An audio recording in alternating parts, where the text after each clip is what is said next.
Hey what's guys, जब भी आप गूगल पर कुछ सर्च करते हो, चाहे वो ब्रांड हो या फिर कोई कंपनी हो या किसी के बारे में सर्च करते हो, तो सबसे पहले एक वेबसाइट आती है जिसका नाम है विकीपीडिया।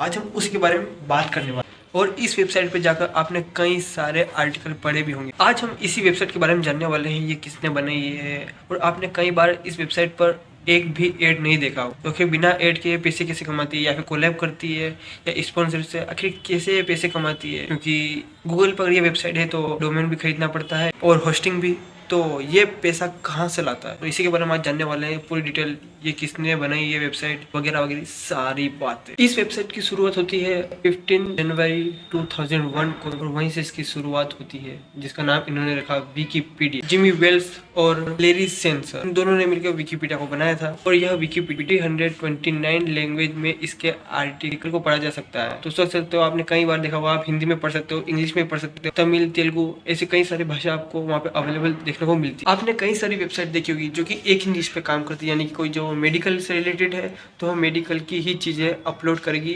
अपने ब्लॉग पर, उसी के रिलेटेड आर्टिकल लिखेगी। सब काम वह एक निश पे करते हैं, लेकिन विकीपीडिया पूरा अलग है। विकीपीडिया एक निश पे काम नहीं करता बल्कि मल्टीपल निशेस पे काम होता है। सिंपल सी बात है, अगर कोई जगुआर कंपनी होगी, अगर उसके बारे में उसे आर्टिकल लिखना है तो पूरा आर्टिकल लिखेगी, पूरी डिटेल लिखेगी उसके बारे में। अगर किसी के बारे में लिखना है, किसी चीज को एक्सप्लेन करना है, आपने देखा होगा साइंस पर कुछ आर्टिकल लिखना है तो आपको विकीपीडिया में देखने को मिल जाता है। अक्सर आपने कई सारे वेबसाइट में देखा होगा कि जो बंदे होते हैं उस वेबसाइट पर काम करते हैं वह सिर्फ एक निश को चुनते हैं, लेकिन विकीपीडिया बिल्कुल भी ऐसा नहीं है। उसमें आपको हर तरह के आर्टिकल देखने को मिल जाएंगे। अगर आप देखोगे तो उसमें लाखों आर्टिकल पब्लिश किए गए हैं। किसी आर्टिकल में आपको ऐसा लगता है कि हाँ यहाँ कुछ गलत है, तो आप खुद उसे चेंज करते हो। हालांकि उसके आपको कोई पैसे नहीं मिलने वाला, लेकिन आप उसमें चेंज कर सकते हो। अब आप सोच रहे होंगे कि ये वेबसाइट इतनी पुरानी होने के बाद 2001 में पब्लिश हुई थी और अभी तक 2022 में इतने लाखों आर्टिकल अपलोड कर दिए हैं, तो अभी तक इसने बहुत सारे पैसे कमा लिए होंगे